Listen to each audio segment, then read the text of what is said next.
Hey everybody, I'm Jesse, and welcome to another edition of Gen X Thinks. And today I'm going to talk about the downfall of society. I have proof. Over the presidential inauguration and all that, I was paying attention to it a little bit, and it seemed to go well. The, the entire inauguration went pretty well. I felt bad for the military personnel who were playing the band and all that stuff because I know that they had been standing there for like 3 hours beforehand. I've experienced that kind of stuff, yeah, firsthand, and those kind of ceremonial things. You end up standing there for hours in preparation. So my heart went out to those servicemen and women who were there. I know that they were damn tired of standing in that room. But the thing that got me about it was afterward. Afterward, the of all the everything that went on and all the things that we have to talk about with the new president coming in and all the things that are going on in the world, people wanted to focus on the first lady's hat. That's what people wanted to talk about. The first lady's hat. And to me, that what does that say about people, humanity? That's what we're focused on. Some woman's hat. I mean, not some woman. She's the first lady, and I mean, she deserves, all due respect. No, taking nothing from her, but for the media and everything to focus on her hat, that's some adornment she put on her head. That to me, I don't know. That's frivolous and a waste of time. I just don't understand it. I don't understand why people want to focus on stuff like that. And that leads me to a thing. Now, back when Barack Obama was first elected, I was watching a comedian, and I don't remember his name, but it was a male comedian, and he was talking about Michelle Obama and how he would hit that, he would bang that, and all that stuff. And I remember thinking back then that, if you're not going to respect the person in that position, you should still respect the position. To talk about the first lady in that way, it just rubbed me the wrong way. Even though I've never been a big Obama fan, or now before he got into office, I was willing to give him the benefit of the doubt. America elected him, so let's, not much else we could do at that point. But, since then, through his actions, I've got nothing good to say about the dude. But even then, coming up through the military and spending time in the military, he's the commander in chief and the president, and his wife is the first lady. So those positions, in my opinion, and maybe it's my military background, but those positions deserve respect. Whether the person in, holding the position at the time may not deserve respect or whatever, but the position itself deserves respect. And that's the first time I remember really seeing somebody disrespect, the president or the first lady, was in that comedy skit in somebody's stand-up routine. I don't even remember who it was. But now that I look at this, ever since Trump got elected, they've done such heinous things to him. That one red-haired lady came out holding his bloody head, his whatever, a prop. It wasn't his actual bloody head, but I forget her name. Didn't know her name when she did it, didn't care, and I still don't know her name. But I remember that image and all the stuff they did and said about him, and disrespect and all this stuff through his entire first administration. It was just completely wrong, completely disrespectful to the office, even if you don't like the person. And I saw the same thing on the right afterward, with Biden, him falling off the bicycles and falling up the stairs and all that stuff, and everybody just making fun of him. And what's good for the goose is good for the gander, I guess. But at the same time, you know, we've lost respect for that position, for the, you know, for the position of the president of the United States and the first lady. They're just fair game for disrespect, just like, you know, just like everybody else. And I think that's sad, really. I just, even for Biden, you know, I mean, and I laugh at the stuff, and I don't get me wrong, I was part of it in a lot of ways. I mean, just in my in my personal conversations and stuff, I'd call him a piece of shit or whatever, and all this stuff that I wouldn't have done before. I wouldn't have gone so far as to say that about a president before, but with Biden, it was just so obvious they cheated, and I was just I don't know what you want to call it, but disillusioned. I was like blinders had been ripped off of my eyes, and they're just puppets up there, and that's all they are. So that whole office now has got a taint on it, and hopefully Trump can bring back some respect to that office. Hopefully he can do that a little bit this time. But I just find that sad that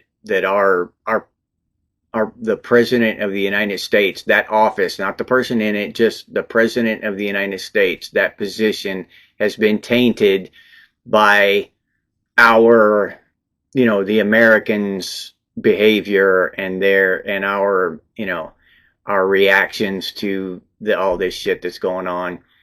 And by Biden. I wouldn't say Trump tainted it, really, because he's, you know, he can walk up a flight of stairs and speak coherently, but Biden really tainted it from within the office. We tainted it from without, but Biden helped it along by just being himself. So anyway, and the other big story about the inauguration is Elon Musk with the Sieg Heil thing, right? And the dude said it. My heart goes out to you. I mean, yeah, it looked like the Nazi salute. Okay, who gives a shit? I mean, really, who cares if it looked like a Nazi salute? Who cares that it actually was a Nazi salute? I mean, honestly, what does it matter? The only thing that matters is what that guy does, you know, to help the American people and to clean up the government. Everything else is just bullshit. It's just, you know, fluff. So if he wanted to get up there, nobody is going to become a Nazi because Elon Musk didn't. Well, I'm going to say nobody. There might be some fools out there that are dumb enough, but I doubt it. Maybe 4 or 5 in the whole country who want to become Nazis because of Elon Musk. But still, I mean, it was obviously just he's a spaz. He gets up there and he runs up on stage and does spastic stuff, and that's kind of the reason I've always liked him as apart from the other billionaires, because he just seems to be genuine. He'll make a fool of himself. He'll say dumb shit. He'll say things, you know, that he shouldn't say. He'll do things he shouldn't do, just like a normal person. So, and I don't know, maybe it's all an act. I don't know. If you know me by now, I don't trust a damn soul, especially billionaires and politicians. So, I take that with a grain of salt. But at the same time, I can say that, you know, he's the most genuine out of all of them, him and Trump. So that's why I'm hopeful. If not optimistic, I'm at least hopeful. And I read this thing somebody posted where they said if it was just a wave, then why is Germany yanking all their Elon Musk stuff down out of their, you know, their offices and stuff, out of their federal offices or whatever they call it over there? And my answer to that is, it sounds like the German bureaucracy is just as stupid as the American bureaucracy. If they're gonna go and take action because some dude jumped up on stage and waved his hands around and it looked like something, it was similar to something else, or he's waving his hands around and stuff, and the German government actually took action. So, and I take that with a grain of salt. I don't know if they did. I'm not over there in Germany. I wasn't taking the shit down off the walls, so I don't know. But in this day and age of woke, liberal, heartache, hurt feelings bullshit that we're living in, it would not surprise me at all that the Western civilization is woke across the board. So it would not surprise me one bit if Germany started yanking Elon Musk stuff off of their walls because he waved his arms like a spaz. I don't know. And these are just more signs of the decay of society, in my opinion, the decay of humanity. I mean, we're just, as a society, we're watching it rot, right? And I keep seeing these references to the Roman Empire, these similarities to what the Romans went through and what we're going through now. So, yeah, the fall of an empire. And again, I'm not saying that that's a thing.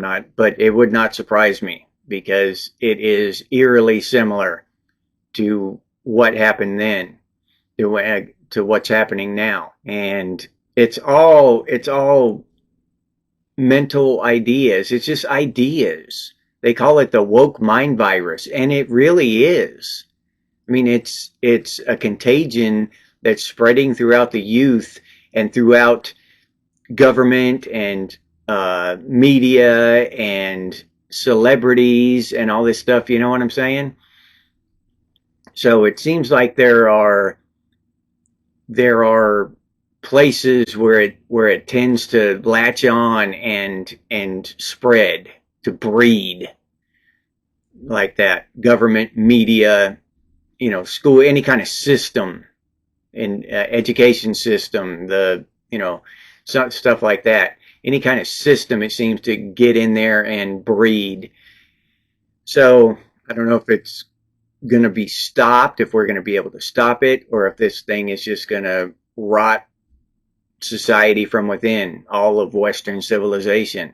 If you want to say the American Empire, you can say the Western Empire, because we all share the same culture and we all share the same heritage, a lot of us, and it's this woke mind virus is spreading throughout all of it. Canada, I mean, I could just rattle off all the names of all of the countries in Western civilization, and they're equal to America in their weird wokeness, or beyond us, right? They're just beyond us. They're living 1984 shit in some of these countries. It's crazy. Just something to think about, something to digest. This is my first video since I've been back. I was having problems with my audio, and I work every day, literally 7 days a week, and I do not have time to learn another program and like retract the audio and stuff. So I just had to bite the bullet and get different equipment, and hopefully this will turn out good. I apologize for the delay, but I'm back, and I'll be back to posting videos every day like I was before. Thank you for your patience. I sincerely appreciate it. If you enjoyed this video, please like, subscribe, and comment. If you'd like to support the channel by becoming a member of Gen X Thinks, I'll leave that link down in the description, or you can head over to the channel page and become a member that way. If you'd like to support the channel directly, you can do so by clicking on that super thanks button down there. Or you can head over to Buy Me a Cup of Coffee and buy me a cup of coffee. Thank you very much to those of you who do that. If you're interested in Gen X gear, we got some pretty cool stuff over there at Redbubble. Gen X Thinks and Gen X branded stuff. But I'll put that link down in the description as well. If you can't or don't want to support the channel in any of those ways, you can always do so by sharing these videos on your social media. That helps out a lot. Thank you very much. I sincerely appreciate it. If you have any ideas for future episodes of Gen X Thinks, please put those down in the comments, or you can email us in the emails over on the channel page. And as always, stay frosty, Gen X, and I'll see you on the next one.